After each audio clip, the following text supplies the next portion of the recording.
Machiavelli the Don till I'm gone. He was saying this shit while he was alive. He was telling us. We were talking about it to each other. Nigga, I'm a legend. I'm putting in mine. You better put in yours, cause I'm a legend already. Man, history a legend. You define me.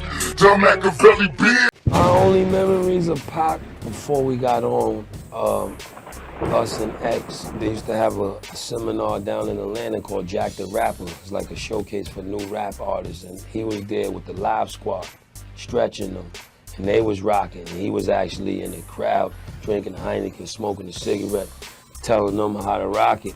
He was very animated, he was, you know what I mean? But he was himself. And we just hollered at him, what's up, Pac? He like, what's up, my little homie? You know what I mean? And that was it. Lost your touch, we kept ours, popping crystals, freaking the 3/4 reptiles. So I know you came up under Biggie. Yeah, B.I.G., baby. How was that artist-wise and personally for you? I mean, meeting him, it was like, I used to sit at the table, we used to sit at the table, Styles and Sheik, myself, write rhymes for Big, like, not for him, like, but what would he think if he heard this particular 16? And then for us to get signed to Bad Boy, it was like, we was in total awe, like, yo, we with him, like, he's our label mate. And then after rhyming in front of him and him embracing us and telling us we was nice, that gave us the power to take on the industry, like, you know, we can do this thing. Like, he said we good, that mean we good. Being able to sit there with Big was priceless. You know what I mean? Being able to be in them studio sessions, being able to be on Life After Death, which only has a few features, is priceless. Took care of the Junior Mafia, he took care of a lot of people. He was a very funny dude. His work ethic was crazy. His energy was beautiful. He's just a good guy, like a good, you know, a good guy that really shook the game up while he was here, and then after his untimely demise. Like, when that happened to him, that was our first time in LA. So that was, we like, damn. That was your first time in LA? Yeah, that's our first time there. We in the party. We was actually young and we was a little mad that night. We came over to him on, you know, that last picture that you seen with the cane, the hat, and that in the party in LA. He like, yo, y'all gotta shake that shit off. Whatever y'all got with Puff, we'll handle it back home. Here goes Zip. Gave us 2 Don P's. Said, yo, it's my single release, man. And shit, get your energy right. We here, man. Let's have some fun. So we went over there, and then that was the last time we talked to him. So, you know, that was crazy.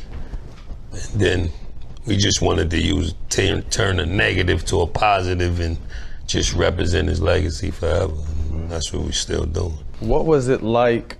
Obviously, I'm a West Coast guy, California guy, and, you know, growing up in an era where there was so much back and forth between East and West, you become a Bad Boy label made with Big. When that East and West Coast shit was going on, where was your head at? Was it really like the media tried to make it see? Was it really always this, or did the media make that more than what it was?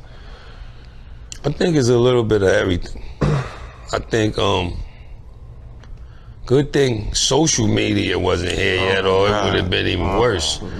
But I think the media definitely hyped it up. I think some of the higher powers that we don't even know about were involved with that. I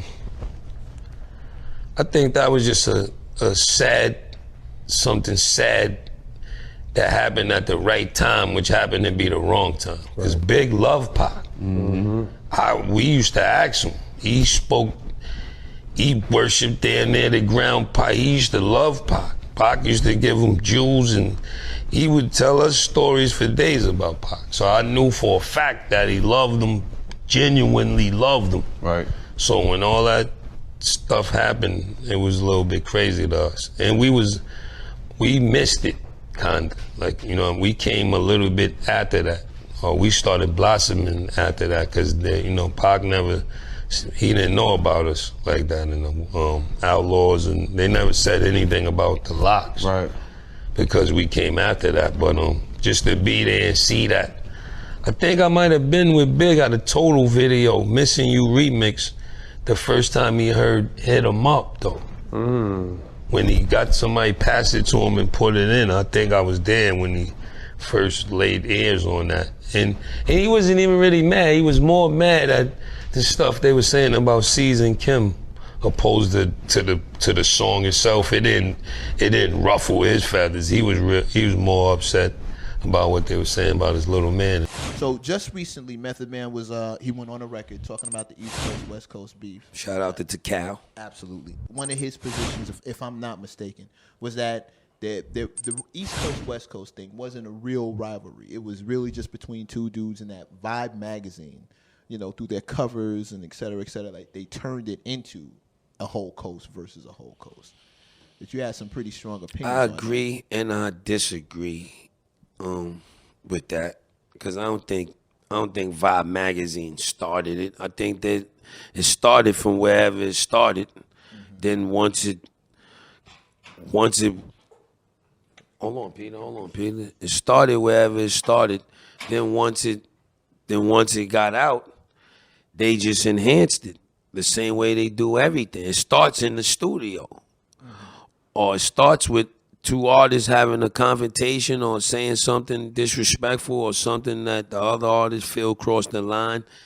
Once it goes to the radio or once it goes on the internet, then the magazines get involved, then stations get involved, then the world get involved, then it gets bigger. You know what I mean? And then it's unstoppable once it gets bigger.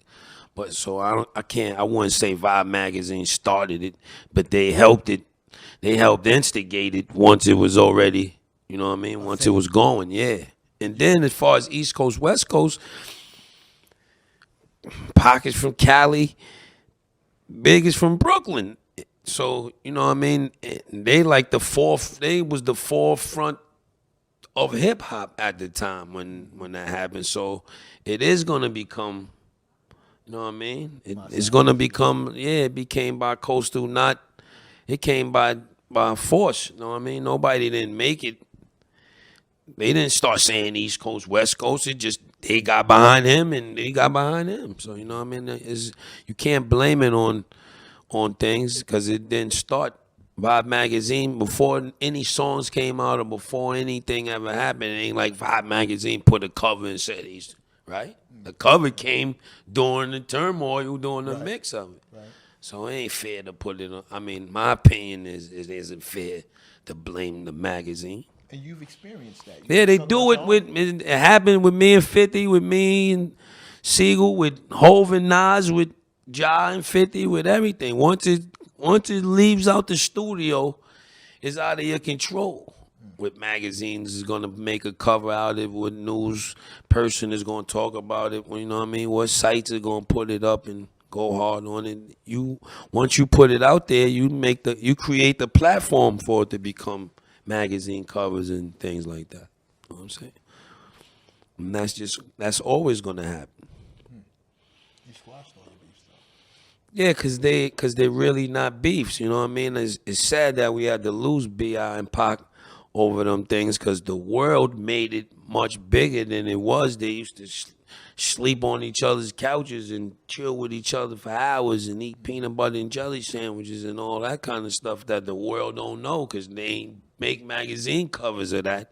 They put the negative stuff, and that's what sells, and that's what the people gravitate to. So I was fortunate to squash all of mine, because it was just music. It wasn't nothing real. If you come from the hood, if you know what real beef is, people get hurt, but you able to confrontate who you really have a beef with, opposed to making it a song and putting it out there. That right there shows that it's not really beef. If you really have beef with somebody and you make a song that goes to the world saying what you want to do to somebody, that's all frivolous. That's all a facade. That's just entertainment. Like wrestling, like movies, when somebody gets shot, like stuff that happens and they get up and say cut, you know what I mean? So sometimes it gets taken out of content by the individual. Most times it's by the social media, the public, the radio, the magazines, publications, what have you. What do you think the game would be like today if a Pac and a Biggie were still alive? Do you think a lot of people that are in the game would be in the game? Nah, a lot of people wouldn't be, because the standards would be much higher. You have to be, you know what I mean? It'd be like a secret society almost. the people who would be in the game would have to be elite. You know what I mean? You had to be nice. If you wasn't really at the top of the game, you wouldn't be able to get in.